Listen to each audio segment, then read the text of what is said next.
Hello everybody, welcome to the channel. You found the roaming bear. My name's Kyle, and today I'm going to do some catching up. I haven't shot any footage for a while. It's been a super chaotic spring, and well, I should say the start of spring. It's the snow's gone, and I haven't been camping in like over a month, which is ridiculous. It's super crazy. Friends of mine are all busy and new jobs and having kids and stuff, so it's just hard to get everyone together. But we're going to change that. I'm going camping next weekend, I hope, so that's fun. But until then, I got some updates on the fleet, I guess, and what's going on in my life. Yeah, I bought a new car. Yeah, I wasn't really planning on buying a new car, but I've been, as you know, if you've been watching the channel, I've been kind of trying to flip some cars and stuff, so I ended up finding this car for super cheap, and I took a gamble on it because there's been a small engine fire, and a couple wires got melted. It's actually pretty minor, and it was a price that I couldn't pass up. So, yeah, let me welcome you to the Versa. It's a 2012 Nissan Versa, 160,000 kilometers. I know, it is what it is. It's just a boring, low-power, front-wheel drive commuter car. But I wanted something that was good on fuel. Everything I own is like so hard on fuel, and I'm really missing a manual transmission, so I was kind of on the hunt for something with a manual. As you can see, it's got a 6-speed, so that's pretty sweet. 6-speed manual, appears to be pretty clean. I don't think it's really needing a whole lot other than a deep clean and this wiring to get repaired. So yeah, like I said, there has been a small fire under the hood here. It's really hard to see the damages, but yeah, there's soot on the back of the motor. I think something, judging by what I've been cleaning up on the inside, I think that there was maybe some grass on the exhaust manifold and basically just lit a small fire behind the engine. Only thing that got compromised was the throttle position sensor wiring, the crank position wiring, and the O2 sensor wiring. The person who owned the car, I should say, the person who I bought the car off of, attempted to tackle some of this wiring himself. And yeah, this person, I mean, I'm not beefing on anyone trying to fix cars themselves. We all do it. But this guy, yeah, just a failed attempt at fixing this wiring. So, yeah, this is basically the crank position sensor wiring. And as you can see, we got, it's hard to tell in the video, but there's some melted wires still on here. I'm not sure if this is even connected right. Here we got butt connector, same melted wires onto the O2 sensor. And then this is the mass airflow. I have yet to untape this and just inspect it, but from what I'm seeing, the damages are pretty chill. It's got a lot of spaghetti hanging around under there, and that's always like a bit of a nerve-wracking thing to see, but I mean, at the end of the day, it's just a bunch of wires, so I'm pretty confident that we can get it figured out. And yeah, I'm going to show you guys a little bit of that. And I have some plans for this car. I used to be a JDM guy, and I can't leave nothing stock, so I'm definitely going to probably be lowering this a little bit, maybe throw some wheels on it, little muffler, and, bomb her around. I'd like to get some interior accents and stuff, so yeah, it'll just be a fun little daily. And I got to tell you, I really want a Nissan Cube, so the only way I'll let this go at this point is I'm going to fix it, I'm going to commute it, and if I can find me a 6-speed Nissan Cube, I'm trading this for that, so that's kind of my game plan.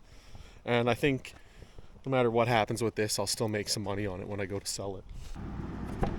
So yeah, so far all I've really done is give the interior a quick once over. It was quite dirty in here, still is quite dirty. But yeah, the person who owned this car at some point was a smoker. Gross. So you can see, they roll down the window, burn marks. We got some burn marks on the seats and whatnot, but that doesn't bother me too much. I could probably throw some seat covers or maybe look for some cheap seats at a wrecker. But yeah, other than that, the interior is very base. It's got nothing. It doesn't even have cruise control. We got power windows, power door locks, AM/FM radio with CD player. Speed manual, no sunroof or nothing. But I like cars bare like that, you know. Way less to go wrong. But I'm gonna get myself like a nice little wood grain steering wheel and a shift knob, and yeah, that's about all that this interior is gonna see. This is kind of a boring car, but I think I can make it cool. You guys have any suggestions on wheels? It's got 4x114 bolt pattern, so yeah, I think I can get some pretty cool like old school JDM wheels on here. Let me know if you guys have any suggestions. I've been kind of wanting to get into polishing a little bit. I used to do it when I was a kid, and I wouldn't hate trying to get into it again. So this might be a good candidate. It's even black, so I might get myself a nice little polishing set, and yeah, maybe try my hand at some polishing.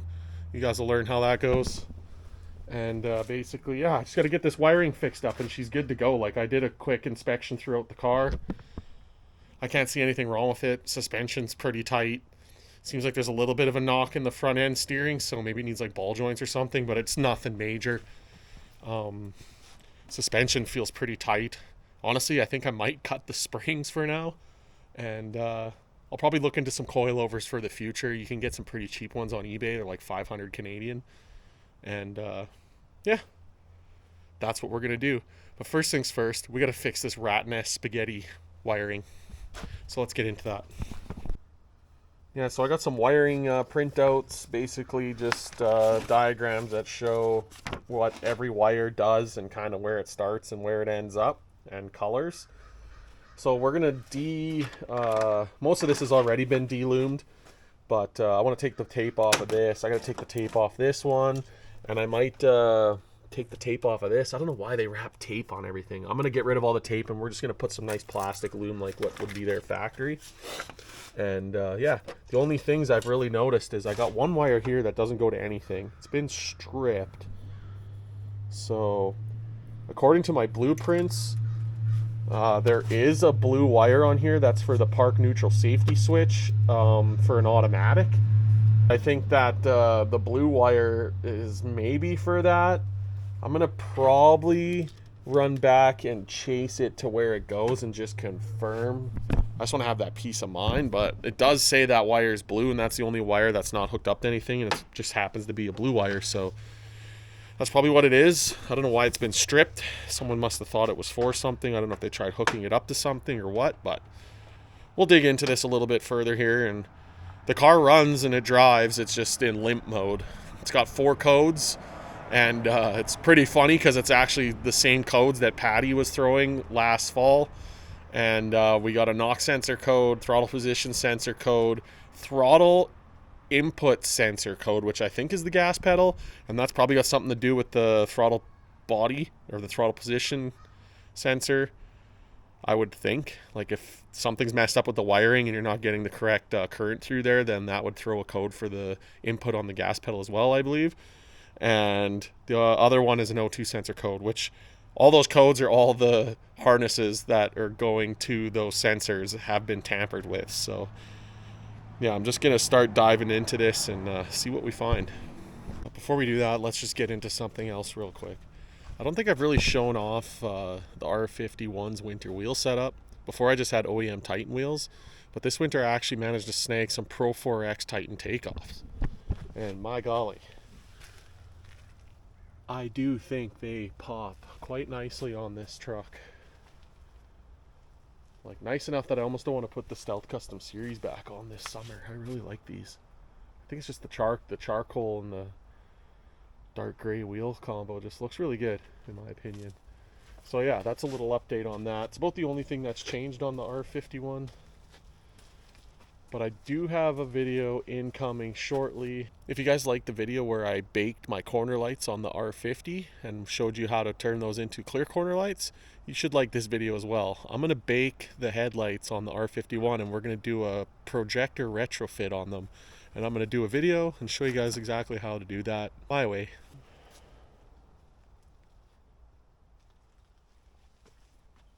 Now as for Patty, not much has changed. Still got the bumper unfinished. Got to do some cleanup on that, and we're going to get it powder coated. Other than that, not a lot has changed. I'm kind of not really doing too much to Patty at the moment. I have a bit of a surprise for why I'm not doing much on it, but you're going to have to just stay tuned to see what I'm talking about. I don't want to give up the biscuit yet. But yeah, let's get back to the Versa. What do you guys think I should name the Versa? I was thinking like Vicky the Versa, or like Tessa the Versa, something funny. Or I kind of like just Bean. It kind of looks like a bean. Hell yeah, dude. Let's get into this wiring. Alright, well, we checked that connection out. I'm going to continue to expose this taped up stuff so I can trace these wires and just make sure they haven't been cut or melted inside of this.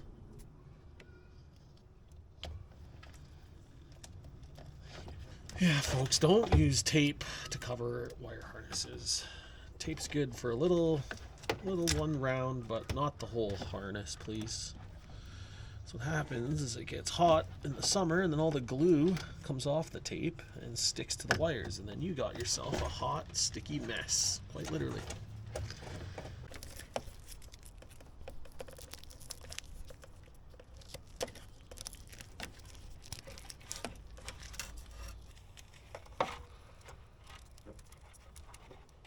Another taped wire here. Sometimes they have wire tape from factory, though, and this is a ground, so maybe it's just some extra. Ow, my elbow. Alright, so we inspected this mass airflow harness, and it all looks good. That weird thing that I saw, that's actually an OEM fusible link. So I just sealed that back up, and I'm leaving that as is. It's untampered all the way back to the ECU, so there shouldn't be any issues there. Honestly, I'm thinking all my issues are in these two harnesses. I don't know. I'm going to dig more into this. Wiring gets kind of confusing. I don't know. If anybody's worked on car wiring, you know what I'm talking about. But I think they might have this wiring backwards. But either way, these wires are literally toasted. Like, those are melted. Why would you leave that on there? I'm going to cut out this toasted stuff. It looks like the wires are right, but they must have burnt up this cam position sensor harness, so they got like a generic jobber one, and like all three wires are black. So I just got to figure out if they got those correct, which I believe on this. Yeah, I should be able to figure that out, I hope. Let's see what I can. Just a quick little solder job. Some nice heat shrink.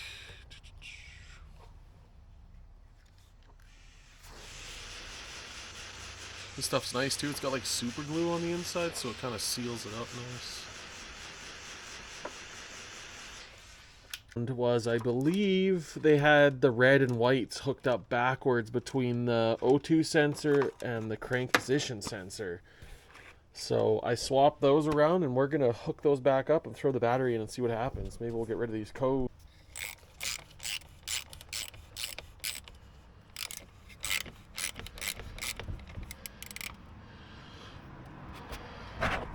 Alright, I'm not seeing any smoke. That's a good thing. Boy, it sure got cold out. I don't know what the temperature is right now. What's it saying here?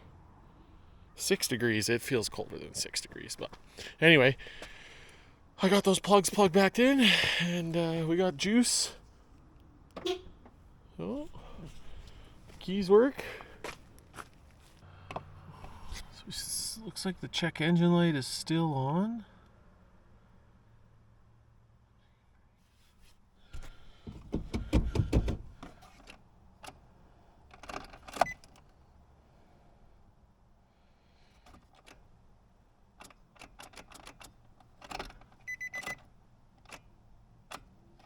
Alright, I'm a dum-dum. It's been a while since I had a manual, but you gotta put your foot on the clutch to make it turn over.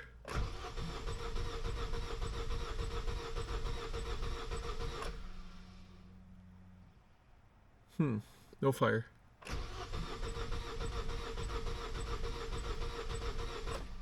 Lots of cranking juice. Okay, let's see what codes we got. Ignition system. Mass airflow, throttle position, and throttle pedal position. There's no more crank. Alright. Alright, so essentially we're back to square one. The little bit of wiring changes I made and cleaned up didn't seem to change any of the codes, and yeah, still not running, so gonna have to do some more digging. I don't really know where else to go from here. I guess I have to just kind of like maybe try and expose a few of those wires and start tracing, I guess. Trace it back. I got a pin out of the ECU, so if I trace back to the ECU, I should know if stuff is right, but it seems right to me, so I don't know. That's weird. That's weird. Alright, it's a new day. I've got a fresh mind. I just got back from camping, and I thought I'd work on the Versa a little bit here. Try to continue diagnosing this thing, but where we got to, basically I resoldered the wire connections for the O2 sensor and the crank sensor, solder, heat shrink, all that jazz, and I kind of just like put this wire harness like back together-ish, using some tape and stuff to hold it. This is kind of the way it runs from factory, but yeah, we got that all back in. I still haven't quite 100% found out what to do with this black and blue wire. I've narrowed them down on the schematics. I believe the black wire is a ground to this, and the blue hooks up to it, and it's the same wire that would be hooked up to a park position and neutral safety switch for an automatic transmission. So I'm assuming this just gets grounded out.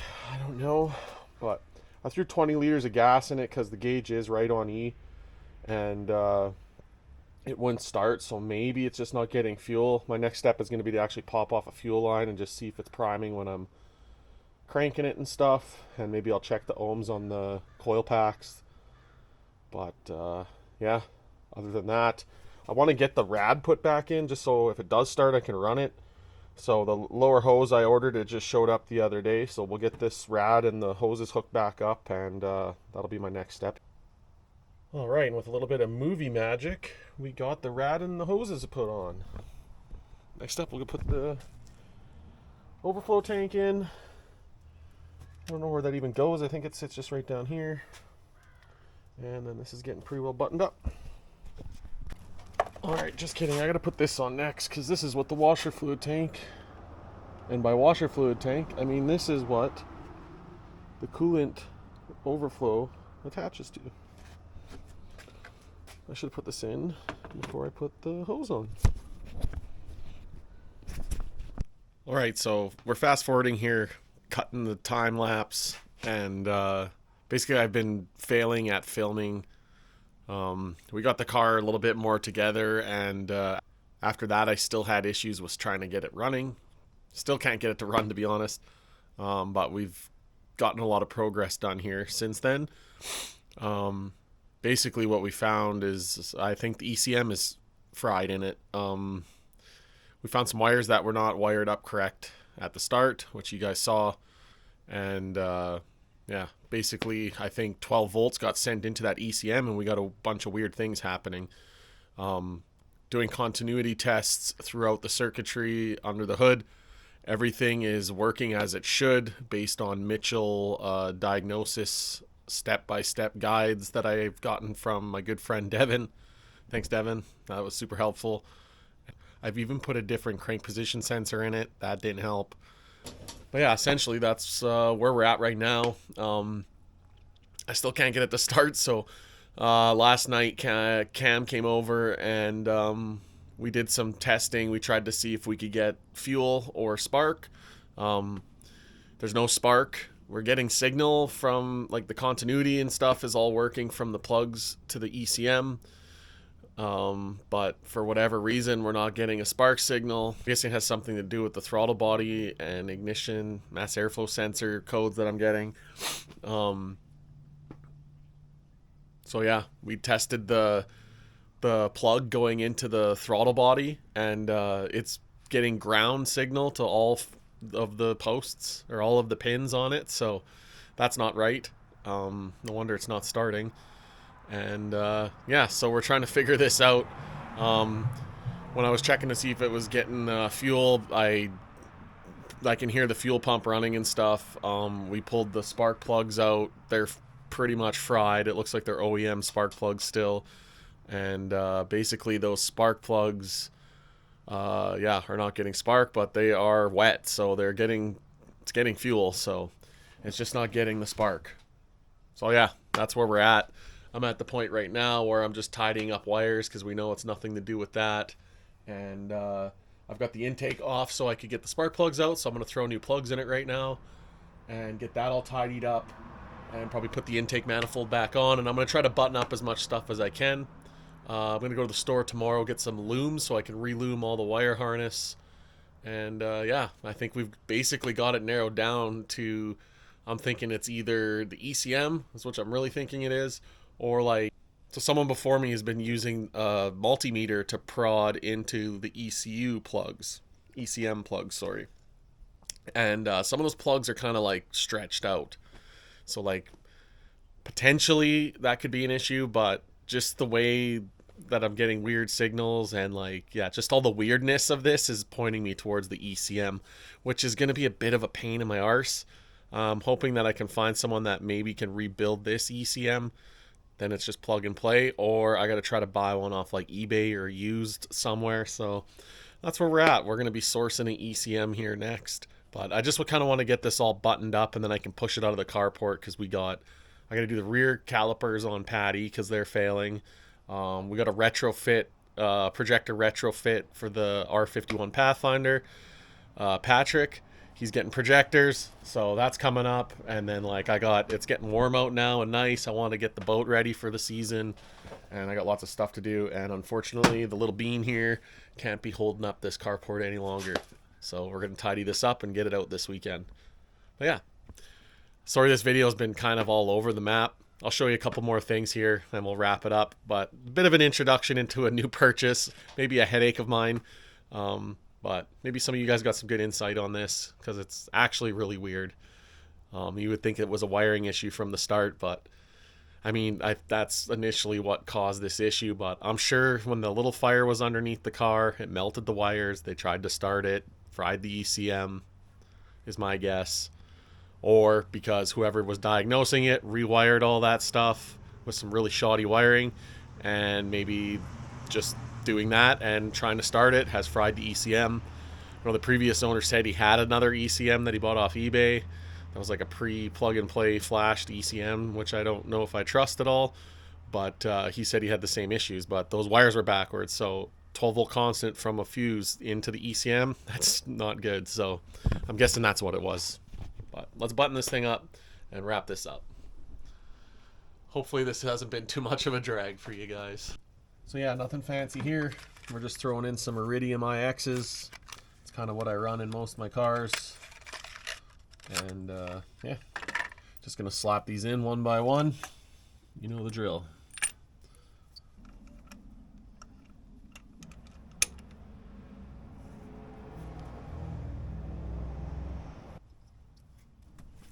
One down, 3 more to go.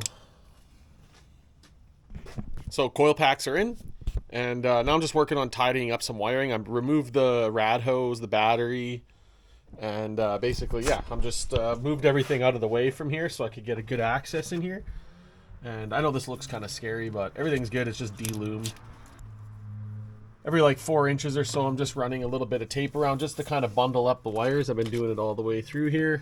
So yeah, just going to keep doing that. I just basically got to clean up this section right here. And I'm actually going to try to tuck some of this wiring as tight as I can, just right along the front of the block here so we can hide it, just to get a nice clean look after. And yeah, that's where we're at. So yeah, just going to keep plugging away at that. Cam was saying he has a SR, NASR. Maybe I should just swap an NASR into this bad boy. Really ball out. JKs, I don't have time for that. We got too many projects on the go. And I also got some big news coming up. So like I was saying before, stay tuned because I got a big update for the channel and for my life and everything that we're doing. So yeah, I'm just going to keep plugging away at this. Works so good.